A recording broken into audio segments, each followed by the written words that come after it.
Here we go, everybody. We're recording. All right. Yeah, if y'all want to take a seat here, you can watch all the fun on screen there. Excellent. Hello, everybody. Hello, everybody. Awesome, wonderful, wonderful. All right. Well, we're still working out some tech kinks, but it's getting better, friends. We've got, for those that are out in Zoom, that we do have a new camera, and it broadcasts the whole area here, so it's a little easier for us to see everyone. You can kind of see what the camera's showing us there, and we can adjust that view. We may even zoom in a little bit more and can play with that while we're doing this. But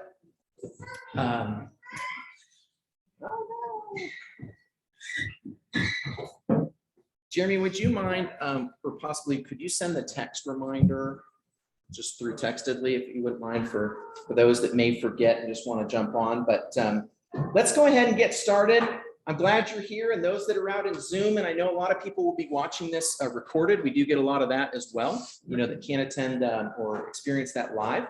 But I'm Teddy Pins. It is April 5th, 2022. We're excited today to have Sam Logan and Andrea Champion, a team leader and a team member as part of the Boulevard Group.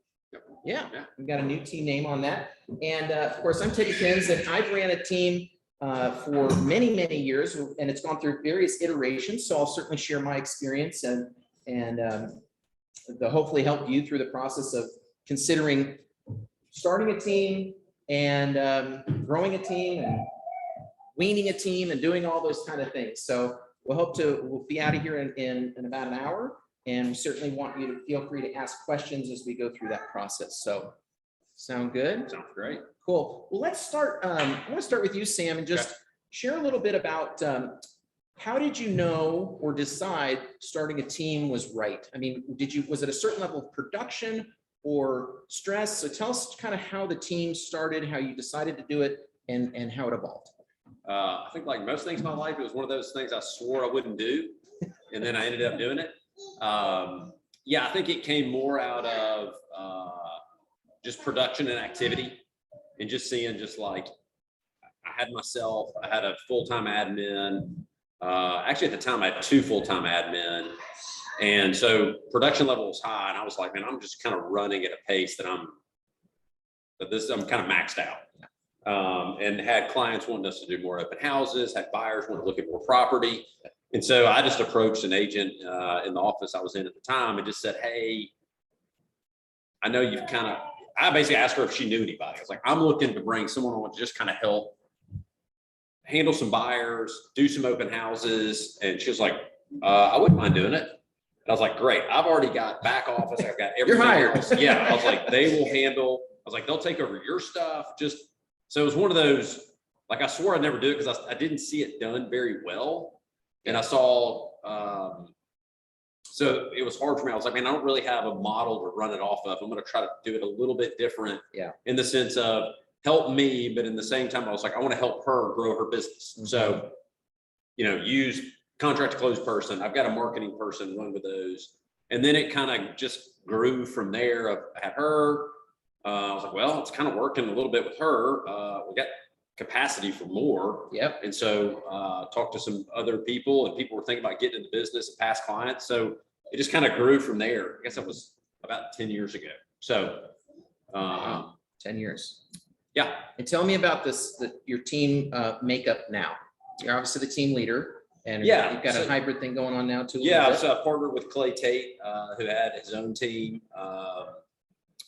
We partnered back kind of officially a few months ago, but we've been together since kind of the fall of last year. Just an opportunity to kind of bring teams together.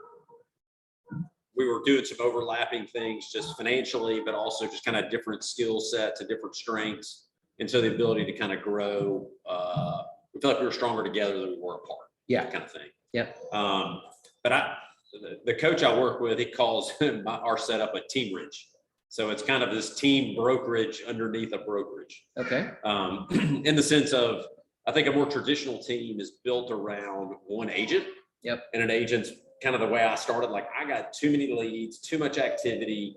I need people to hand off stuff to kind of keep the pace running, but I'm still top producer. I'm still top dog. You're just here to kind of help support.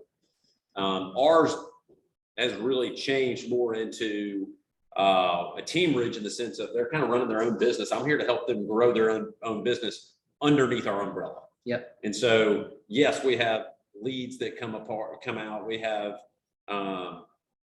open houses and other things, but we just kind of see it. Hey, we've got a moving train going at a certain pace. Why don't you come be a part of it? And we think you'll be stronger with it, and you'll kind of get through the learning curve a lot faster if you're either just getting in the business or you're looking to go, man, I'm really kind of wanting to take my business to the next level. Yep. You can use that. And then I kind of work with them. I'm just going, hey, what are you trying to accomplish? What do you want to do? Yeah. So it's kind of become more of helping them accomplish their goals and just making sure those align with ours. Yeah. Love it. Does that help? It very, Okay. very, very Or much. is that clear? I should say. Yeah. Maybe a little muddy. No, and I'll speak to my experience a little bit in that. In when I started the team, production just got to a point similarly where I wanted people to have a better client experience, or I started to feel I was at my max and I didn't want my client experience to suffer. And so most logical step to that typically, and this was modeled a lot. Keller Williams was one of the first that really kind of pushed the team model, and they did that part of their business and culture, I think, very well. Some other things that I differ on, but typically first hire is an administrator, an assistant to kind of start taking care of the, you'll hear it often said, the $20 an hour work that you're doing. So you really need to equate how much is your time worth. If you haven't calculated that, I'd encourage starting with that. I guarantee you it's typically probably at least $100 an hour if you look at that type of activity. And so what things could you offload? Now, the trick is making sure you continue to do the activities that produce you the returns, such as the prospecting, the networking, and the things that are not administrative, and finding that person that gets them alive, right? It's often the challenge, I think, in working with the administrative side of things is if you get somebody that's aspiring to be an agent, ultimately they're just trying to get out of that job. Whereas finding that person where they just love supporting the people that are doing that, and they can be rewarded as part of the success of the team too. So we'll talk more about some of the dynamics to that, but typically admin first, sometimes marketing support, buyer's specialist or buyer's agent, showing specialist is an option too, as far as having someone that just, if the showings get to be too much, that's all they do. Now that typically is at a pretty substantial production level for a team, where you have multiple buyer's agents, and those buyer's agents are simply writing contracts, negotiating, and the showings are handled by a showing specialist. And I've heard kind of 15% as an average rate for that. I think it's just determining who you got and the horsepower you have and what you're trying to accomplish. But cool. Andrea, I think a lot of people want to hear from your experience of considering.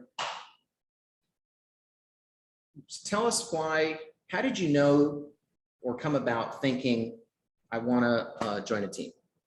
I don't know if I knew exactly, but I was brand new, got my license in December 2019. And when I was sitting in Jumpstart that your mom taught, Aaron White came up to me, and he's good friends with Sam. He said, hey, would you consider joining a team? And I met Aaron for almost 20 years at that point.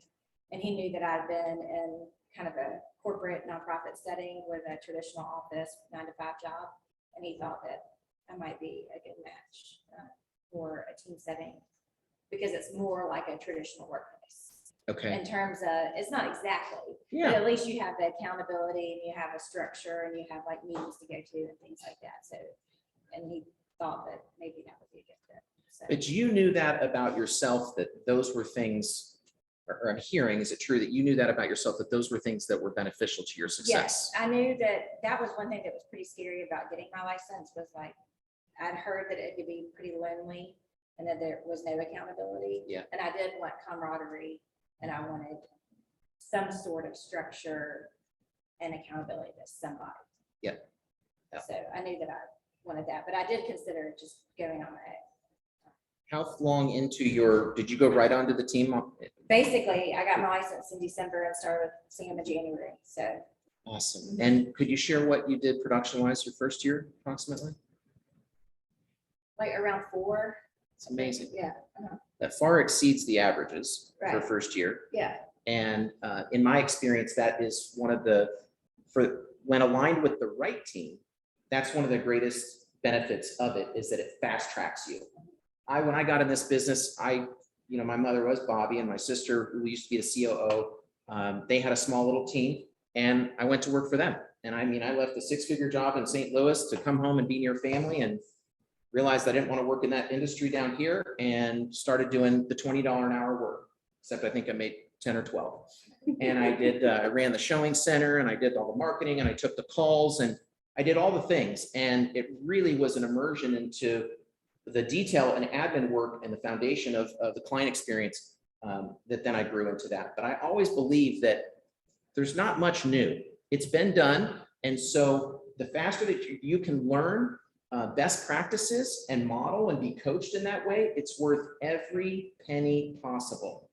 I have a mortgage lender friend that is living a pretty freedom-based lifestyle that paid a coach $100,000. And, he left a multi-6-figure mortgage business. And now he lives a multi-6-figure business where he just travels with his family. And now he teaches coaching.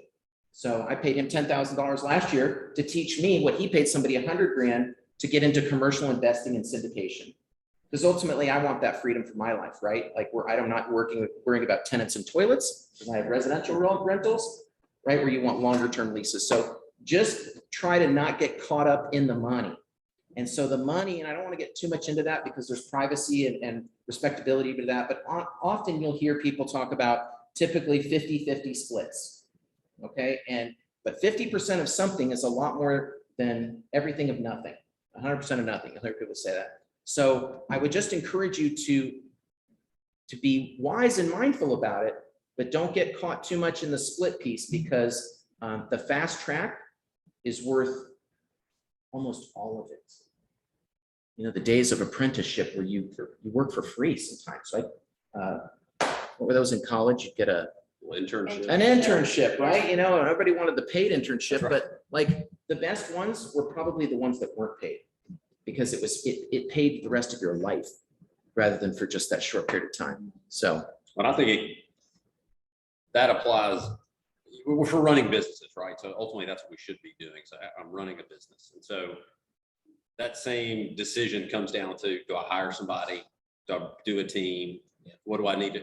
It's not just what's the cost, right? That's what if we're selling that to our clients, like, hey, don't worry about my commission. It's about the net, right? If I'm going to net you more, we have to look at these same things with our businesses and go, hey, it's not what's the expense, what's the cost, it's what's the net, right? Will I net more money by hiring this person to work for me? Or will I net more money if I join a team, or whatever, or if I start a team? Like, ultimately, can I stay in what we try to talk about is, I believe I've got specific strengths and specific weaknesses. And so my job is to stay out of my weaknesses, because I'm terrible at it. And so my clients don't have a good experience. My team does not have a good experience when I'm in those. And so what I'm trying to do is surround myself and understanding, okay, this is the stuff I'm terrible at, I do not like, and takes all the wind out of my sails. And if I can surround myself with people that love those things that I hate, right, then I'm putting them in a position of power. They love it. And I kind of knew the team was working when I go to the closing, and my clients would be like, so-and-so was so awesome. We really enjoyed it. That was my fear, right? Is what happens if I hand off and my client works with Andrew? Will they disrespect me if I done? And then they come back and go, Andrew's amazing. She did such an awesome job. We love working with her. I was like, oh, wait a minute. They don't see this as I pushed them off to something. They saw this as like, thank you for taking great care of us. And that's so key, because I think the transition, we're not going to focus as much on that today. That would be operating the team, but that handoff is really key. That nobody's writing contracts with Gary Ashton, right? But his name's over everything.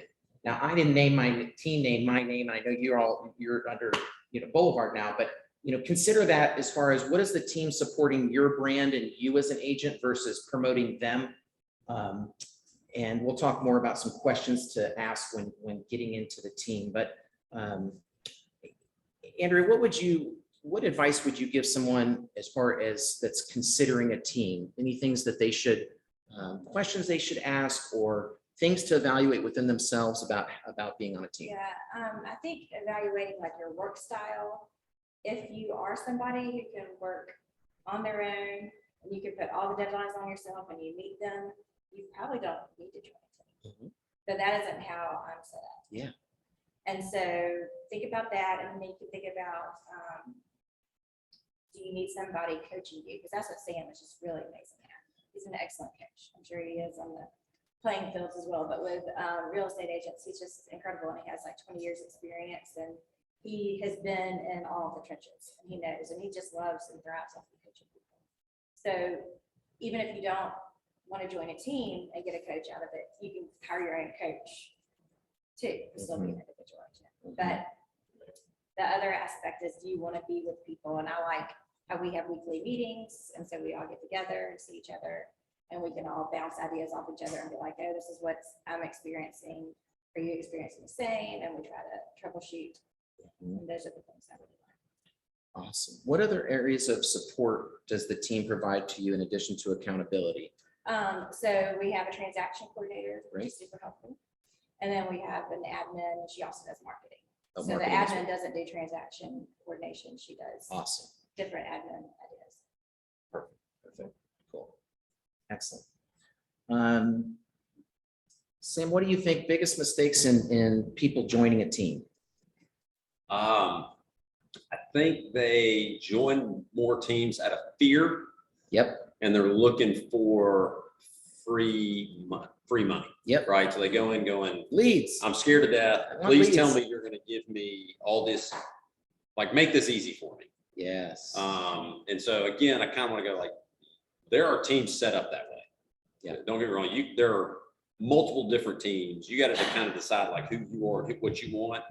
But I think that's where the rub comes of people are like, I thought I was going to get all this like free money. Like I'd come and you'd give me leads and I'd close them and get paid. And like, Yeah. all I'm getting is terrible leads. It's like, well, it's kind of what we see when we pay for leads. Like you just get what you get. Yeah.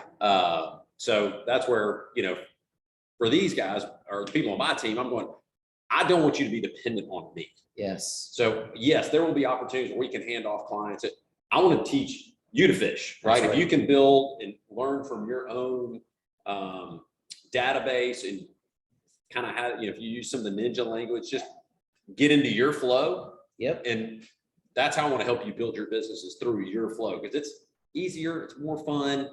It's better for all of us. It's And authentic Yeah. I mean, Andrea, people work with Andrea because they like Andrea. And so if they wanted to work with Sam, Andrea has a different style than Sam. And so if they expect to, they're now in a handoff, that person has different skill set where they might know a market or an area, or they're more experienced in working with buyers than maybe Sam is focusing on listings. And so she has that skill set. But as far as like personality types, it can be challenging sometimes to hand off, your friend or your church member to your buyer's agent, and they're like the energy of it. So it's not. I do see the same thing, is that most people join a team because they're struggling, they're afraid, and they're not wanting to do the things that I call the here kitty kitty, right? It's just, this is not a business about homes. This is a business simply about relationships. It's a sales business. You can make it with cars or paper or pens or phones or anything, but like the real estate or the homes, if people say jokes sometimes and they say, well, I just love homes and I love people. I said, well, don't get in real estate because you might hate both of those quickly. But really, if you're struggling in those areas, it can be really difficult for a team leader to see or believe that you're going to have success on the team in a model that's not simply rooted in lead distribution, which is kind of like what the Gary Ashton model is. Now, there's plenty of agents there that have their own thriving businesses and teach you, but it's where you can literally plug in and start getting leads quickly and immediately. And some teams are set up that way, but not as many. And certainly the longevity of you promoting your business, we see kind of an. there's nothing wrong. I think if that's what you need, Yes. man, jump. I think there's, 1,000 ways to skin that cat. I think the biggest piece is just understanding who you are, how you're designed, and what works best for you. And one of the things we do with everyone that has an interest in our team is we've got this kind of in-depth personality examination that we run everybody through, and then we kind of go through and ask questions. And it's my coach really had me to it because there were some hit and misses. I'm like, man, I thought that person was going to be great, but it's terrible. Is that disc or do you use a different one? No, it's stolen from it's a killer model. It's called KPA, KPA. Okay. but it's so we run everybody through it. It's very real estate specific. Nice. But it's really dead on. I think the biggest thing for me is it gives, we kind of confirm, like, are these some of your blind spots? Because this is saying these are some of your blind spots. And she's like, yeah. I go, great. Now we know this is probably going to come up. Yep. And then when we're talking, she's like, I'm sure, like, remember how we said that was a blind spot? It's still a blind spot. Great. How do we still manage around it or like not be support it. surprised by it? Yeah. But I think I've had people who I was like, man, I think I'd love to have on the team. We did the KPA, went through it, and it's like, this is not a match. This will not go well. Interesting. And And it so, says they would be better in other areas, Yeah. like if they even could be an amazing assistant. And so, Right. so it's just been good to go, okay, I can better understand and not just be like, oh, you feel like, like me, like we like the same stuff. And all of a sudden it's like, oh man, we're not getting along. And I, when I'm working with people or coaching people who are starting out, I explain, because I've experienced this. I said, this business will attack every crack in your iron that you have. I find that it exploits our insecurities and our weaknesses and our fears. And it can prey on that. And we get to see, I mean, we're seeing, through social and other things, what everybody else is doing. And it's best to just identify those on the front end, be it a team or not, and create a system and a support that prevents those things from driving and dominating your business and your lifestyle, right? So if you know that you quote unquote, I hate cold calling. Well, often people would say, you don't have to cold call in this business, right? I hate open houses. You don't have to do open houses. There's plenty of different ways to make a business that's authentic to things that you like. But if you're not clear about that, and you're just trying to play whack-a-mole with every new idea that we throw at you, you tend to not have success in doing any of those things well. And I've watched that through team members that I've worked with over the years as well. Also too, if we have questions, if you want to put that in the chat, I need to open that. Will you hand me that mouse right there real quick? Thank you. Sort of our working through. See if I can drive this from over here and there we go. Cool. Let's see. What do you think are the best skills you see in a team leader, Andrea? so I think you did ask this. Got to do my cheat sheet. That's all good. Okay, well, I think I already mentioned some of them, but a good coach, so the coaching, I really think, and especially when you're new in the business and even probably when you're 15 years in, if you're gonna be honest at that point. But just somebody who knows how to push you. And Sam's really good about being like, okay, this happened again, Andrea. What are you gonna do about it? Or he's like, it seems like that's not something you want to do. So how about you just not do it? You don't have to do it. You can still be successful and do these other things. Mhm. Sounds great. And then transparency, I think is good. And then just like experience and years in the business and just knowing, seeing everything from strong buyers markets to strong sellers markets to what we're experiencing now and everything in between. I like it. I'm going to flip this a little bit. What do you think are the best questions or questions that a team leader should be asking of a buyer's agent if they're considering hiring them?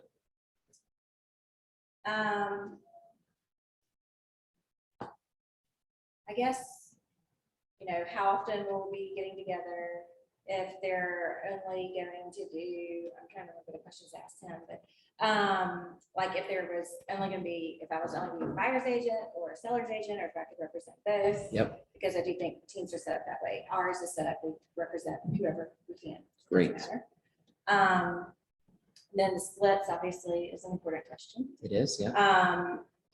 just how much time how accessible the team lead is to, Mhm. you know, will you answer my calls pretty much anytime they come in for the Yep. most part. Yep. I think those are the main ones. Yeah. Sam, how about for you? What do you think are important questions to ask of the agent? For the agent to ask of a team leader? Or yes, and or you're asking of the agent? I think if you're a agent looking to join a team, I think you need to understand what's the vision of this agent. Like, what are they trying to create? Is it to build, again, is it to build their business? Is it to help you build your own business? I think you just need to understand what you're getting into. Yep. Because again, none of them are wrong.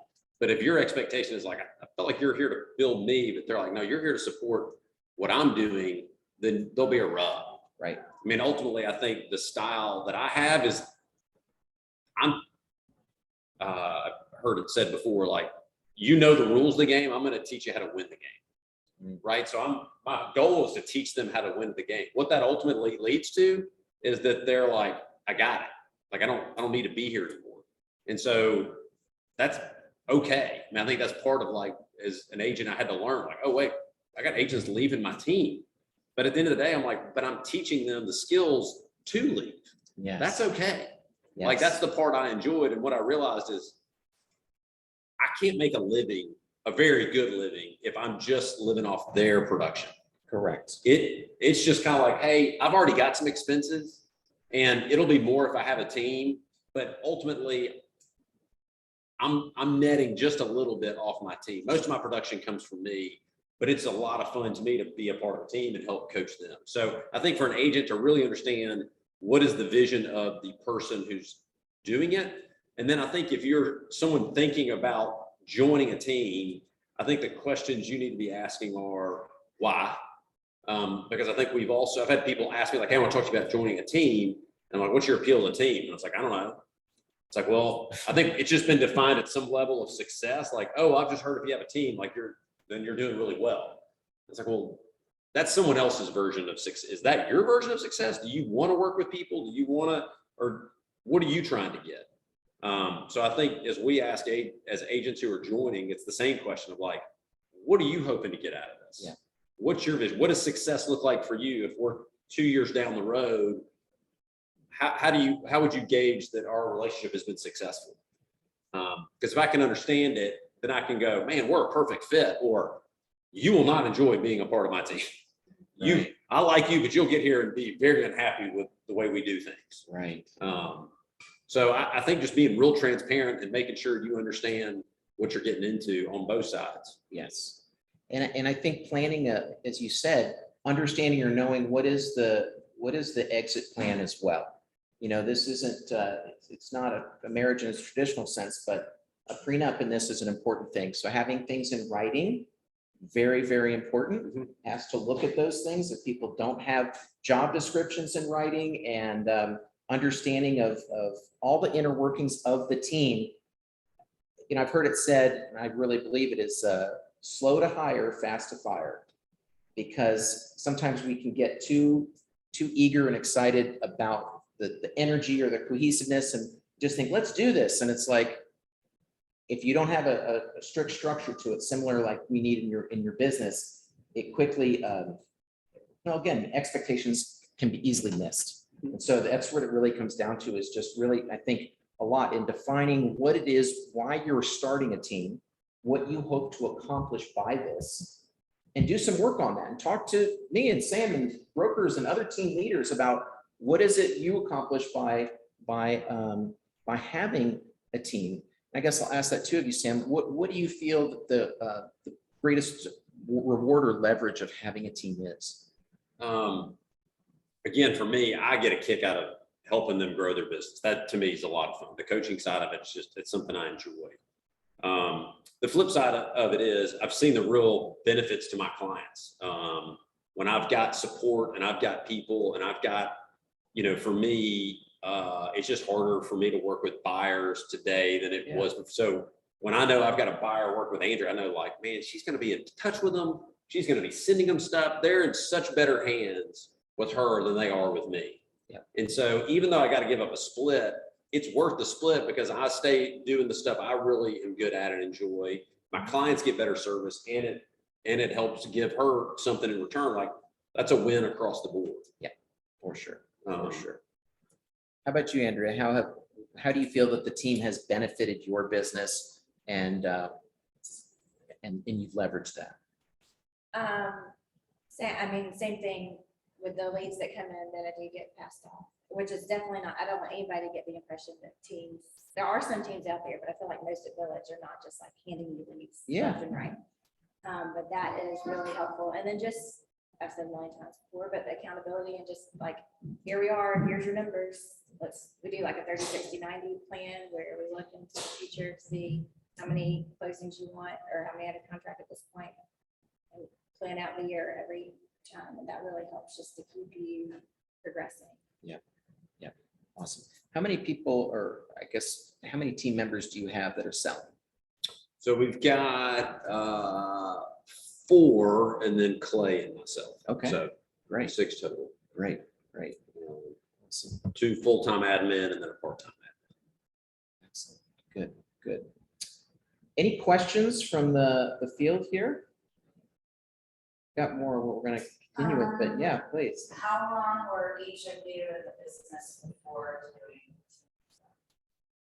I was in the business probably 6 years, and the progression was, again, I did not want to do it. So I've been doing it 6 years and kind of had this goal of like, for me at the time, it was like, I'm gonna do 10 million in production.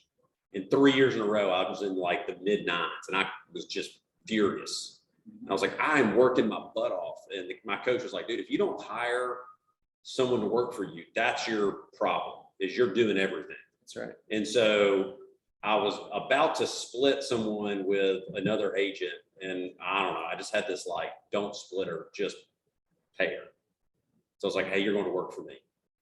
And I Like was like, split using an admin. yeah, I was going to split, and I just said, Yeah. hey, you're going to work for me, and your job is to make sure I'm doing what I'm supposed to. Yep. And she was awesome. The next year I did 15 million, and I promise you, I did less work that year, made more money. And I was like, oh, this, because she would come in, she's like, you're on your to-do list. There's been like these same 5 things on there for like the last week. Do you want me to just do them? I was like, yes.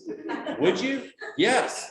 I was like, oh, it got like, she has none of this like baggage in my head of like, oh, this guy doesn't want to talk to me and he's going to think, and she was like, I'll just email him and see if he'll go to a meeting with you. I'm like, that, yeah.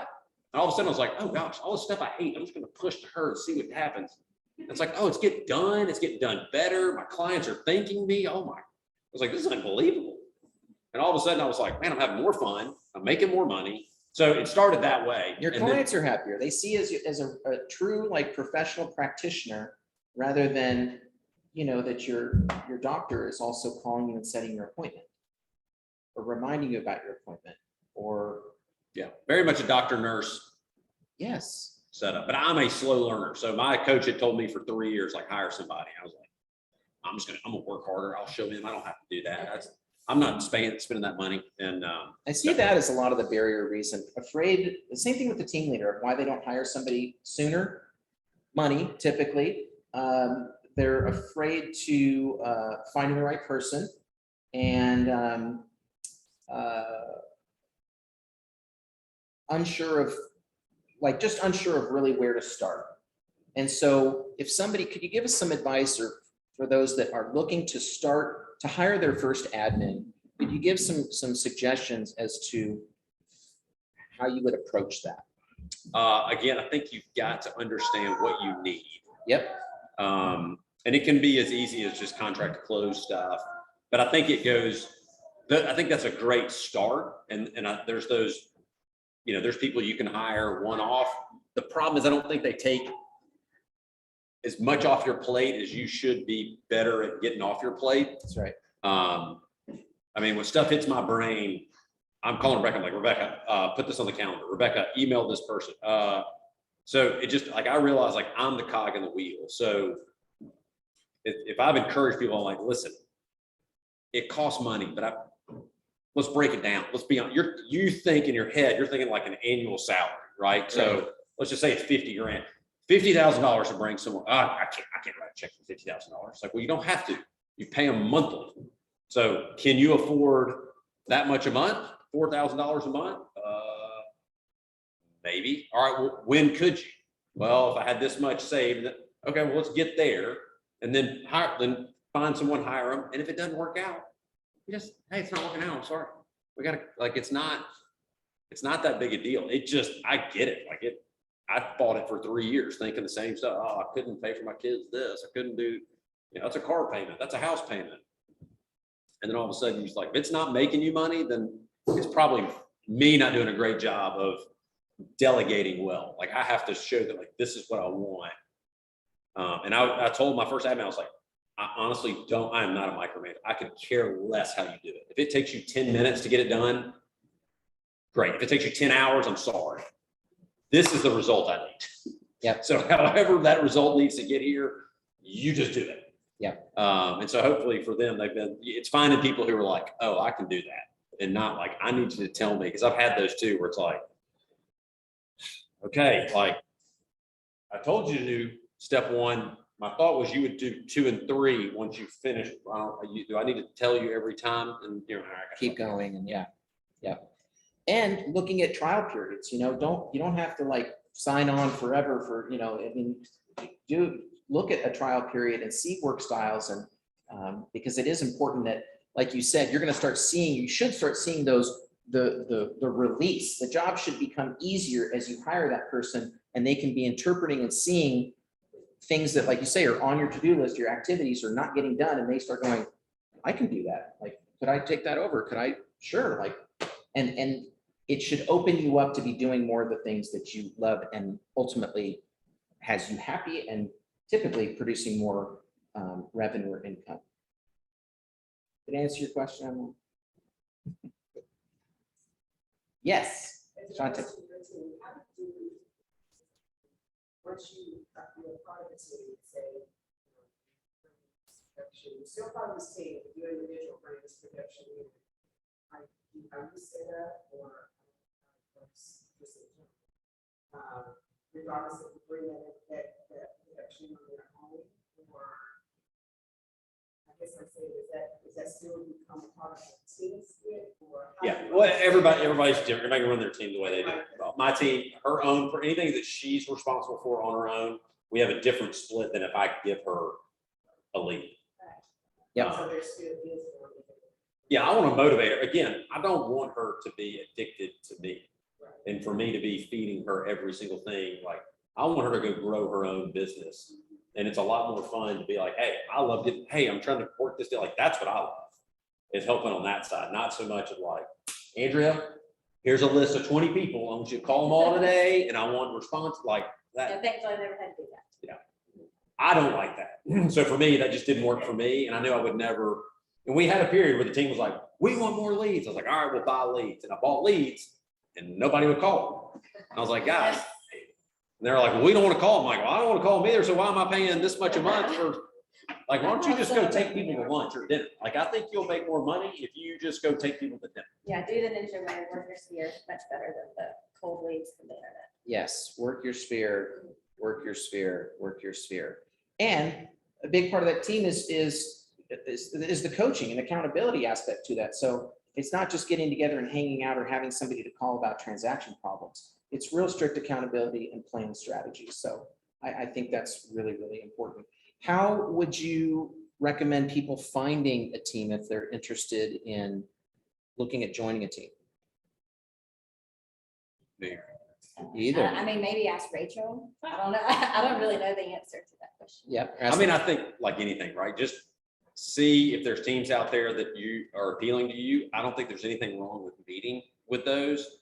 But this is what I think is missing in most of real estate is I believe you are the sum of the 10 people you spend the most time around. Yep. And so I think a lot of what happens in real estate is we get this. It's like, I'm not sharing anything with anybody. I'm just going to do my own thing. And I don't want to pay for anything. And so you just get secluded, and then we're surprised that people like just die on the vine. It's like, well, you zero support. So I think you can start with just meeting with other agents. Like, I like what you do. you seem to be doing this well. What are you doing? Sit down, meet with them. How are you doing your business well? And interview agents who run teams, agents who don't run teams. But if you could just get around people and get ideas, you'll get better and you'll start to see like, I kind of like what that agent's doing. What he's doing, I don't want to be a part of that team. That's terrible. That sounds like miserable. That one actually sounds appealing to me. Or man, I just like meeting with 2 or 3 people that kind of have the same ideas and thoughts where we can share our frustrations, share our successes. But I mean, I'm on calls with other people who run teams throughout the country and I get great ideas and we all run our teams completely different. But it's great to go like, okay. I haven't thought, oh, you're using that database system? Okay, we'll look into that.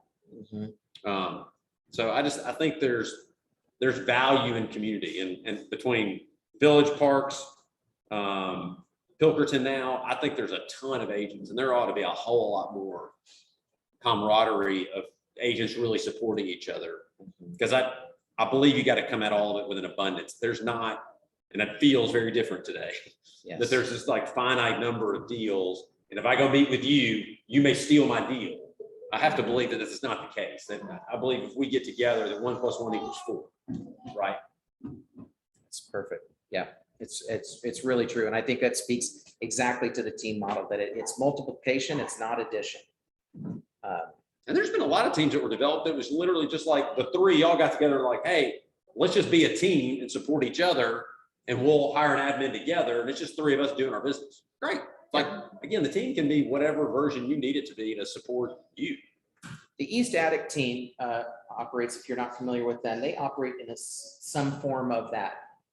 They each have individual businesses and they share an administrator and Robin, who does transaction and other activities for them, but it's a hybrid model. It's different. When I started my first hire, I was in Lee's office and John Fairhead and I were in the same office and we had an administrator that we shared. That was what was comfortable for me because it was intimidating to me to hire that person full time. So we shared somebody, but it was really important that we each understood what we needed from that person and then understood how would we split the time, because that's kind of challenging of like, do you get 20 hours? It doesn't really break up the day that way. So we understood, we did similar volume. We had some similar styles and appreciation, needed some similar things and found the right person for that. And so sometimes the hiring process, people are a little daunted by that as well, as far as finding people, as far as administrators. So again, just like I've seen the greatest success in doing a lot of networking, putting job posts on your socials, and looking at Indeed, and making sure you have a very clear written job description. If you're not clear about or have a lot of those tools or experience in that, there are plenty of people within our organization that can help you on the steps to hiring or some of the intricacies to that. Making sure your business is pretty solid prior to that but don't get caught in the perfectionism of, oh, my business has to be just rock solid to hire this person. The mess that you struggle in is what that person should be able to support you in. So that could be in marketing, administration, contract to close, bookkeeping. In my experience, it's a very close relationship with your first hire, your administrator, everybody on your team. So, 100% agree. yep. Another question. Yes. Oh, yes, sorry. Is there a way to sort of function unofficially without officially becoming a team? Like, hey, I've got my go-to 1, 2, or 3 agents that we kind of help each other with things here and there. Maybe one transaction, I help with a certain thing, another transaction looks a little bit different, and each transaction maybe we kind of split the percentages differently depending on how we help each other, but we don't officially become a team. Yeah. Is that a thing, and what are the pros and cons to doing that as opposed to official? I don't think it's really, I mean, the official part to me is more of a marketing piece, right? I mean, I think absolutely. I think 2 or 3 of you could get together and go, hey, this is how we're going to do it. And I'm still me and you're still you. And, everything we do is just do individual. But yeah, let's just help support each other, or let's pay for a back office to help us do things. I think it's all there. I think the team piece starts to become, what I say to them is like, there's guilt by association, right? So get the good guilt. right? So if I've got a listing, it's your listing. Everybody you talk to, act like it's yours. And you post about it, you do these things. My wife told, she's like, hey, your new listing, one of the agents posted it like it's hers. I was like, great, that's what I want. Like, use my stuff, like, grow your business off of that. So if you can kind of create that where it's like, hey, we're all in this together, and all my database that sees your listing, even though it's yours and I'm not getting any money off of it, but if I can help grow my business and vice versa, like, we can kind of help build each other up. So yeah, I think only if you decide like, man, this is really working, let's start hiring people, let's become more official from a marketing perspective so that we look like XYZ company or team. That's the only reason to,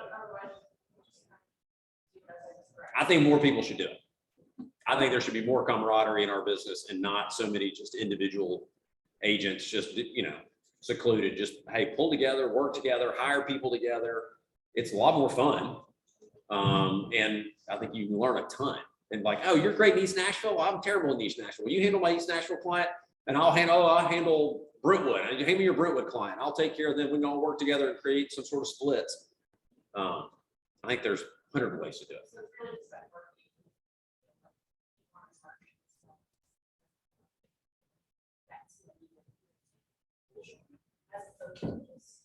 Yeah, if you want some consistency, we're seen as this team, we want to go brand ourselves as this, then I would say, come up with the name, the branding, and do all that stuff, but you don't have to do that. So honestly, I think there's a bunch of people spend a lot of time and energy on that and not enough time and energy on getting leads, meeting with people, getting deals done. I would agree with that. I mean, I think a lot of people spend too much time distracted. It used to be working on your newsletter. Like, people are like, what are you doing today? I'm working on my newsletter, right? They're always working on their newsletter, and it's like, call people, go get out, and the business is out there. It's not in here. Your clients don't live in here. So if you consider working, we have a beautiful office, but maybe consider doing it at a coffee shop, and you're there all the time. People are going to start to see you. There's regulars. Get in the place where there's people, right? There's a book, I think, about never eat alone. Like, you should never eat alone. You're paying for it. And I don't know if you know, but the tax deduction is now 100% during COVID versus it used to only be 50%. So that's still true for 22. Do it. You get to write off the entire thing. I think too often that with respect to your question, and for those that may have not heard that online, do you have to really form a team, or what about just working together on kind of sharing some deals and affinity or affiliation? And I guess what I would say or have seen is why that typically doesn't work. Partnerships versus teams is because of a lack of clearly defined goals, objectives, and expectations. Because it often can just turn into, we're just hanging out. And it never fails. Somebody's always pulling more weight than another. And if that happens for too long, problems occur. And especially then if it starts to involve money, right? If there are splits or things like that. And so I think that's the danger in what I would consider more partnership style teams versus, again, there's many that work, but they're very clear about roles, responsibilities, expectations, and they're very consistent in their dialogue and transparency about what we're doing, which I know is very key to who you are and how you coach people. Is that helpful? Yeah. I think that, but I agree entirely with Sam, is that I used to say, if I didn't work on a team, I don't know that I would do this business, or that I wasn't with Village, because like the culture and the people which I did it with was really important to me. Like, the clients and all that are great, but like who you're doing it with day to day, even though you may be just meeting with them, and you should once a week, and there should be an agenda, and like you have like consistent things. I mean, it's running a brokerage within a brokerage. And so it will challenge and force you to do a lot of things that you don't want to do. And that's honestly kind of the point of part of it. Would you agree? I agree. I think there's vulnerability, transparency, Accountability. There's accountability. I think all those things are are so important to the growth of your business, whether you do that collectively with a team or have an individual holding you accountable in those places. We have to figure out ways to get out of our own way and to focus on the most important thing. I mean, at the end of the day, same deal. People are like, hey, I love houses and I love people. I'm thinking about getting into real estate. I'm like, do you love leads? Do you love getting leads? Because that's all that matters. If you don't like getting leads, this business is not fun because you won't go see houses and you won't meet with people. You have to get leads, and leads lead to those other things. And to me, I really don't care about houses. I really like people. They just happen to like to buy them. So that's how I just ended up in this business. But I love meeting with people. And if that's hanging out in the coffee shop, hanging out for a beer, playing golf for 4 hours, it doesn't matter to me. It's all the way. I've just figured out like, oh, I can do that and stuff I enjoy and make money. Like, oh, great. I'd rather do that than sit behind a desk all day. Right. Right. Questions?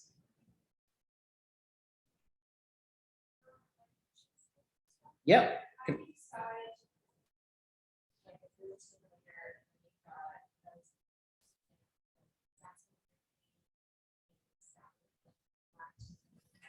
that's Yeah. it, or whether you're getting, like, how do you decide who gets what? Salary gets split. Sure. For what? Besides that, If you're doing a team or if you're just hiring somebody, I don't know. I All mean, of it. like, if you have showings Mhm. or, yeah, some showings. So for those that can't, Like, you're just like, I'm just gonna pay X amount of dollars for showings, or I'm including on my commission splits. Transaction coordinators, people who are making their marketing materials for you, like, who do you consider part of your team that's getting percentages? And then we're just like, for hire for that task. so the How do you question, decide that? the question for those that are at home or online is, how do you decide how you're paying people, salary versus commission? And the real estate commission does a real good job of clarifying that for you.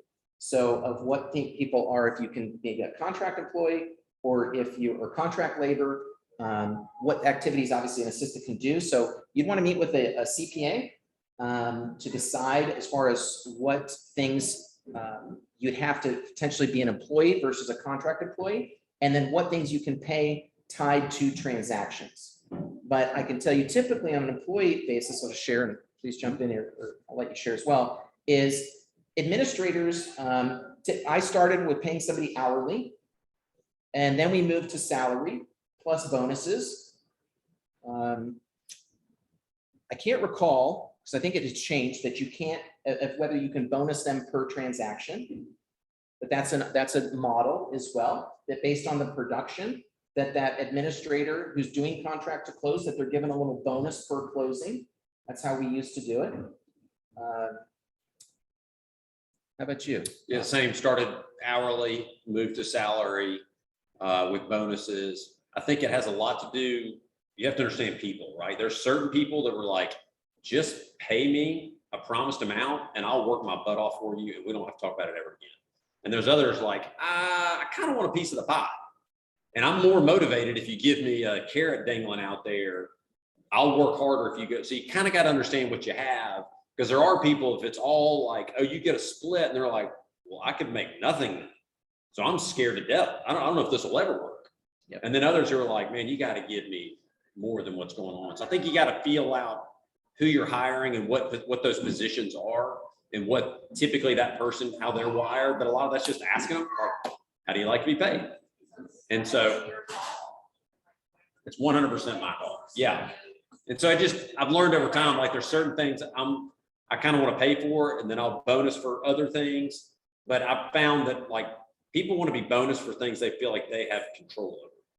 Right. So I'm like, I'm going to bonus you if I do this, this, this, and this. And they're like, well, I don't control whether or not you do those things. So I try to give them bonuses on stuff that they have control over. If you do these things, you get this bonus.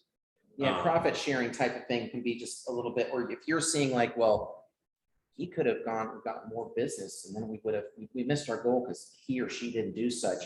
I would agree. Like I'm going on vacation. Why are you going on vacation? I don't get bonus. Like, hey, if you set 10 appointments for me, I'll give you this bonus. That's something you can control. And when you do what you're supposed to do, I'll get it because I know when I have those appointments, I get deals and I get paid. And there's plenty of other measurables besides closings, right? So there was an example. How many appointments you set, right? Like that is a role that, a responsibility that can be delegated to set and confirm appointments. And I've told everybody that's ever worked for me that, listen, I want you to be so important in my business, I can't let you go. Yeah. And if you do that, then guess what I have to do? I have to pay you. And then I'll have to pay you more and I'll pay more. If we're all winning and succeeding, like that's a great thing. Come be a part of that. And then it's figuring out where they are. And then it's my job to kind of stay on top of what they want. But some people want direct compensation. Some people want time off. Some people want flexibility. Like, it's just kind of figuring out. There's no specific answer. I just think kind of figuring out what you're comfortable with and what they're comfortable with and motivated by. I would also, if you're interviewing for a team, make sure that you are interviewing with the other team members. Ask them about what things that they've had success or challenge with. What could have been done differently to improve that process or have that go more smoothly? I would make sure you cover things such as team compensation, or what is the commission and salary, if there is any, or what mix of that? What are commission splits? Is there a cap? Because there's still a cap, so you want to not miss that.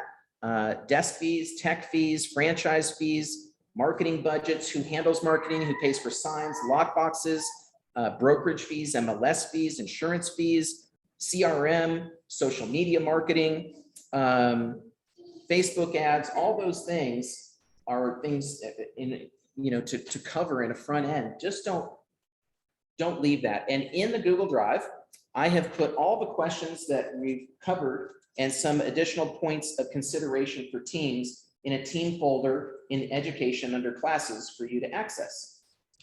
Cool. Any other questions? This is your behind the curtain chance to ask. And of course, you can call us and inquire as well. But any questions from those online or anyone else here? The name of my team is Radius Residential Partners. And I started that team. I always started with, I never had Ted Pins. I was Nashville Radius. And that was a ripoff from Brian Copeland had a team called Nashville and Beyond. And I thought, man, that's great. I don't want to be known that I just sell Nashville. But I believed that it was important because what if I wanted to expand to other markets? So I was watching and listening to a lot of Keller stuff and just knowing expansion markets are a big thing in the Keller model. Once you've dominated one, you've done that, you've got the model right, you go to another market, you do it again. And there's plenty of Five Doors team and many others that do that. But so I wanted something that wasn't my name and that told people where I work. And so I did Nashville Radius. And I wanted to be short and concise. And so team names and things like that, making sure your socials and your email and all that matched. And what I realized was it didn't say really what I did, Nashville Radius. So I wanted it to incorporate, often people you say I sell real estate and they would always say residential or commercial. Is there an immediate judgment question of, are you one of those or one of those? And so I wanted the word residential. And then there was a big hubbub about you couldn't use the word team and real estate in your team name. There was a lot of state consideration. So Radius Residential Partners is what I transitioned to about 8 years ago, and 8 years ago.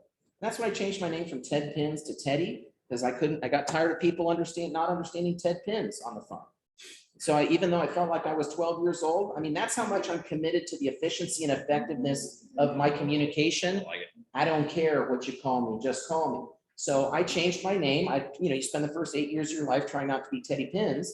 Teddy Bear Pins really is what I was called. I introduced myself in kindergarten as Teddy Bear Pins. My teacher called my mom and said, get it straight, you didn't teach your kid his name for school. And so, so it took me years because I had to commit. Socials, phone, voicemail, everything. If you don't have a voicemail, by the way, get it set up. Don't bush league it. It's so ridiculous when I call an agent and it's like, this voicemail hasn't been set up or it's the default. It's ridiculous. It's full. Come on, friends. Just do better. And if you stink at that, well, there's another reason to hire somebody because they'll be accountable to you. Put $500 bills on their desk, and if you don't send this many note cards, that's who you give it to. I can tell you 2 competitors in town that they wrote $10,000 checks to their nemesis in town. And their coach made them deliver those checks to them if they didn't meet their goals. Not just production goals, small goals. You want a worse one? Send it to the political candidate or to the charity that you can't stand. Whatever it takes to get you in action. And I'm speaking this mostly to myself in that there's all things we don't like to do. And within reason, if you can help coach yourself or hire a coach or join a team or a combination of all of those things, it's not if, it's when you will be more successful. Yes. Talk about hiring a coach, like you have said, you've done coaching, like, what's the cost of something like that? Sure. Do you do that for agents or? There's plenty of them. Sam, I'd love for you to speak to that if you'd be Yeah, willing. I think I've had a coach for 10, 11 years now. Different, I mean, it's varied, so I haven't had the same one. So I think it just kind of depends on where you are, but I would ask people that are working with coaches, like, hey, who are you working with? And kind of, I got Clay to hire a coach because I was working with one, and then I changed. I was like, hey, who's the guy you're working with? And so now we work with the same guy. I've been working with him for a few years, but it's also been depending on where my business was too. Of like, there was kind of a guy who was great for getting me to one place, and then it was kind of like, all right, that's awesome. Now I need someone to kind of get me to the next level. So I need to be doing some different things. So I sought out coaches that helped in that space. And it just depends on who the coach is. I mean, it can vary from, say, most of them are going to be somewhere in the $1,000 a month range up to 3 to 5, just kind of depending on, what level they are and what level you expect out of them. Make sure your coach has a coach, because Yeah. that's what I've learned is like, your coach has a coach, who has a coach, who has a coach, and I don't know when to stop. But at some point. Yep. And Ninja has coaches. If you've done Ninja.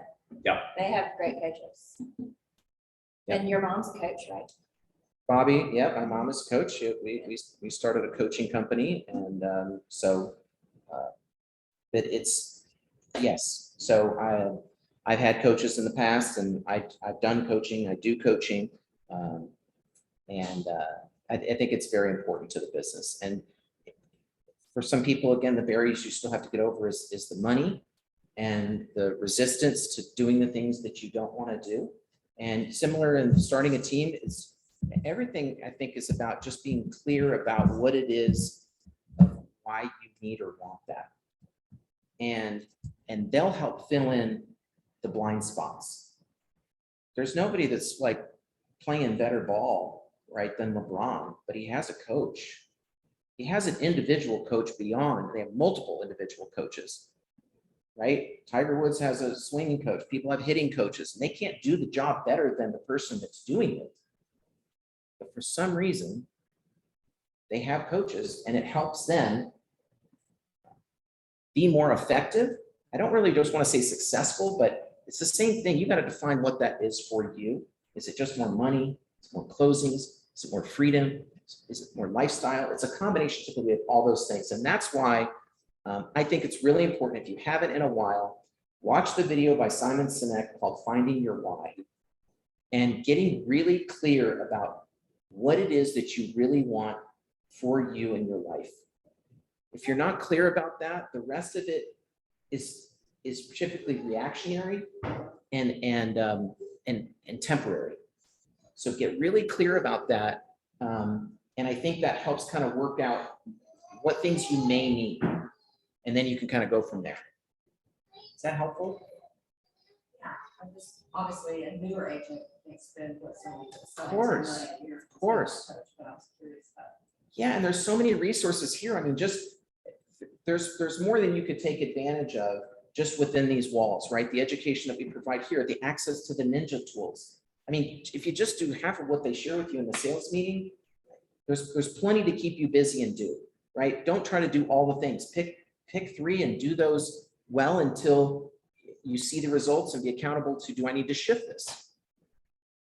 But it's not going to be, you can't send postcards 2 months in a row and hope to see results. It's just not going to work. It's not even a 6-month deal. It's a 12-month commitment. It's just how it works. So don't even waste the money throwing it in the trash if you only have the budget to do that program a couple times. You're not going to post social media one time and it's going to like pop. It's consistency. Everything is about consistency. So get a plan, get a schedule. If you didn't do your business plan yet, no shame in the game. Do a business plan. Do it. Right? Best time to plant a tree was yesterday. Yep. Second best day Today. today. So just sit down. There's no shame in it. If you don't have a marketing plan, we've got templates for you. There's video classes, that are on there on how to create a marketing plan. Create a social media plan. We just did a thing with social media, and Crystal Morgan did this beautiful template on creating a kind of understanding yourself and what you want to put out on a social media directive, and it's fantastic. So there's a lot of tools that you can, and speaking to your point about affiliation, like you don't have to necessarily create a team, just first get an accountability partner. Somebody that's maybe in the business where you are, that's also on track or wanting to do certain things that you guys could align and be accountable to each other in your goals. So that's why I guess where I would start is There's having 40X groups here. 40X groups. Yep. That's great. Your 40X group is the right place. And then somebody within your 40X group, then create even a tighter knit where you guys are, meeting or being more consistent in your communication. Even if it's every day, what are your top 2 tasks for today? And you text each other at the end of the day that you did those or accomplished that. And then you can kind of build from there. That might be the person that you end up sharing that assistant with or beyond. So don't let the money be the barrier to it. I'm on the Kirby Group team. Yes. New agent, that's been very helpful for me, is people got my back, and then doing the mentor program was huge because. we still got Yes. people that have my back. Yes, I'm doing 40X, so I'm doing all the things, but you are. I'm just, at what point, I wonder if I want to get coached, and I want to go on. Yeah, those are good things. Yes, I think she's out of town, isn't she? Otherwise, she would have been up here as well. She was like, oh my gosh, Ted, I wanted to. Yeah, that's that. They're on a fun trip. Yes, and Excuse me. at the same time. sounds wonderful. All right, y'all. Any other questions?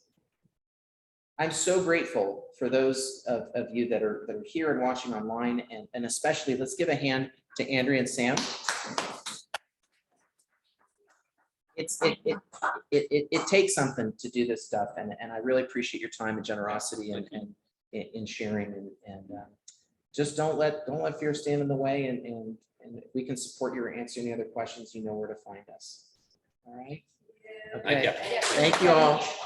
Appreciate it. Appreciate you. Man. Yeah, absolutely. Appreciate it. Thank you. Appreciate it. Thank you. Yes. All right. Yeah, I got it. Okay.